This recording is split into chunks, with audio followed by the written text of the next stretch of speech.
Being stuck at home in LA for the past year definitely traded me for this moment.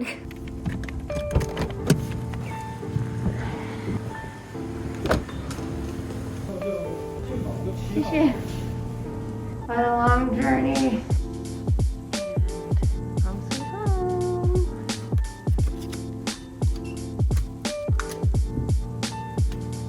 This is it.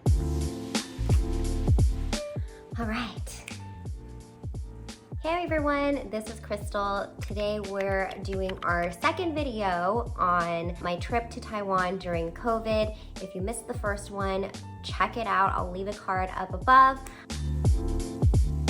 They are requiring a 14-day mandatory quarantine. Make sure you're visiting the government website to see what approved quarantine hotels there are. On that webpage, there's also a link to the hotel's website and a link to a Google Sheet of availability, rooms, pricing. Contact the hotel directly if you're looking to book, which you can do either via line, email, or you can call them. Book as far out as possible because they do fill up rather quickly. Ask if there's any discounts available because they might offer you a discount that's not listed on the website.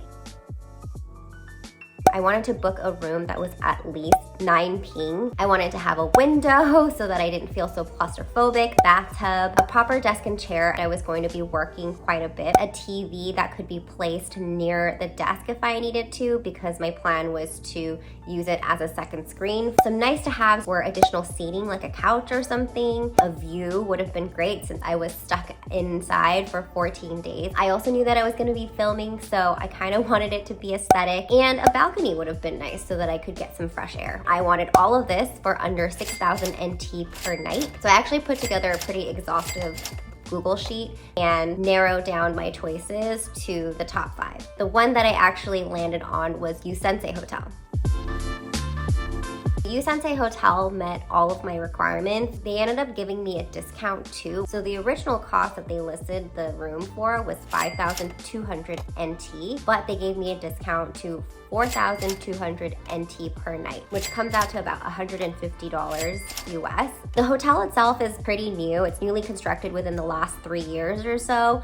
So overall, it does have kind of like a refreshed vibe and kind of like a little bit Japanese, Japan-y kind of decor with the mid-century modern furniture. I ended up booking the deluxe king room. There was more than enough room to work out if I wanted to. There was also a really large tub and shower, and I have to say, the water pressure was excellent. There was no balcony, but they did have a massive window, which was awesome. And it also had a view of the mountains and the National Palace Museum. It also had a proper desk and a chair, even though it wasn't like a real work chair. It was still comfortable enough. The TV was right next to the desk. The image quality definitely isn't as great as a monitor, but it worked for my needs. The hotel was actually kind enough to set up an HDMI to USB-C cable for me. They had a couple of different snacks available when I walked in, and some drinks, basic dinnerware like a plate, bowl, chopsticks, utensils, an electric kettle, which I use to make coffee every morning, basic toiletries, cleaning supplies, so dishwasher detergent, some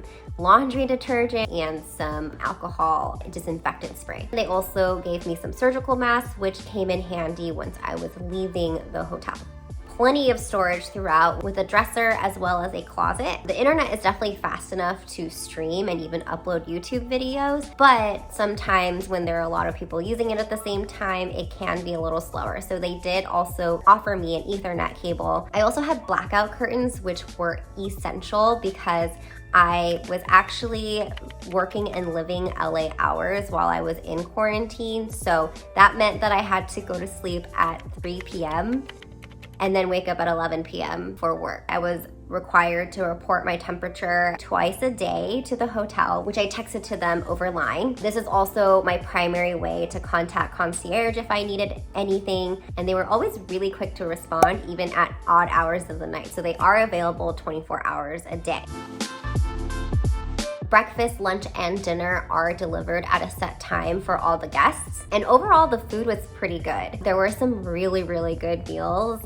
We even got roast duck for lunch one day, and some that just really weren't good at all. Because I was on LA hours, I actually had requested them to give me a microwave in the room, which they weren't able to do, but they did offer to send my meals at the times that I wanted them. So I was eating lunch at like 11 p.m. or like midnight, dinner at 4 or 5 in the morning, breakfast, I think it was like 11 a.m. I kind of got sick of that really quickly, and because they were holding my meals and then microwaving it for me, sometimes it would be fine, but there were a few meals that weren't very microwave friendly, and also 1 or 2 occasions where it just wasn't heated up all the way. It kind of stresses me out. You can also order food from the delivery services. So they do have Uber Eats. They also have another service called Food Panda, both of which are really fast. Friends and family can drop things off for you. My mom was also stopping by almost every single day to drop off all kinds of things for me, like snacks, more snacks, food, boba. The first day of quarantine, the government also drops off a care package for you. In that care package is more food. They give you some instant noodles, some snacks, drinks, and they also even give you a 2-week subscription to a streaming service. The government will also give you a call every day to check up on you. The lady that was assigned to me was so nice. I don't know if she gets any days off. Someone please give this woman a vacation, because she literally called me every single day for 14 days. They would ask me how I was doing, how I was feeling, and she would make small talk with me. She was so nice. 没关系，没有问题。好，谢谢，拜拜。My experience with Yusense was really great. They were very hospitable. They definitely went out of their way to manage my very strange schedule. I was working my normal work schedule, and because of that, I didn't have to take additional PTO. And since we're all still working remotely anyway, it didn't actually matter that I was working from Taiwan. What time is it over there?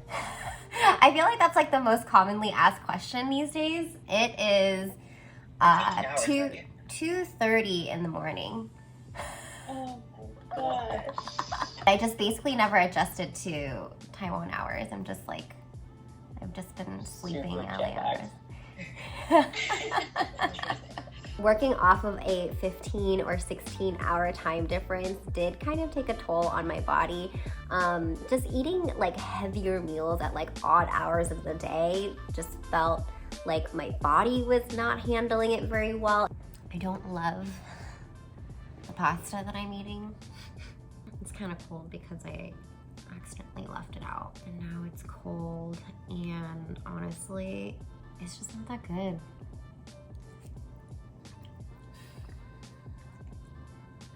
The room itself was very comfortable and very spacious. I didn't feel like I was claustrophobic even after 14 days. If there was anything that I could change about the room, is additional seating. I felt like the room was big enough where you could fit a chair in it if you needed. It just would have been really nice to sit on something other than the desk chair or the bed. And I know that people are probably kind of like, what are you gonna do for 2 weeks by yourself? Aren't you gonna get lonely? Yeah. Honestly, being at home just reminds me of all the chores that I have to do. That basket of laundry is just staring at me, the sink full of dishes. So it was kind of nice to get a break from chores. If you had to do it, like I say, just splurge a little if you can afford it and get the nicer room, because it truly makes a big difference. Having the tub, having a huge window, it was just so nice, and honestly, it was a little break that I needed. If anything, I was like, can I get a little bit more me time? Just a little bit. That's it for today. I hope you enjoyed this video, and if you are looking to travel to a country where there is mandatory quarantine, I hope this was helpful to you. Thanks for watching. I'll catch you on the next one. Bye.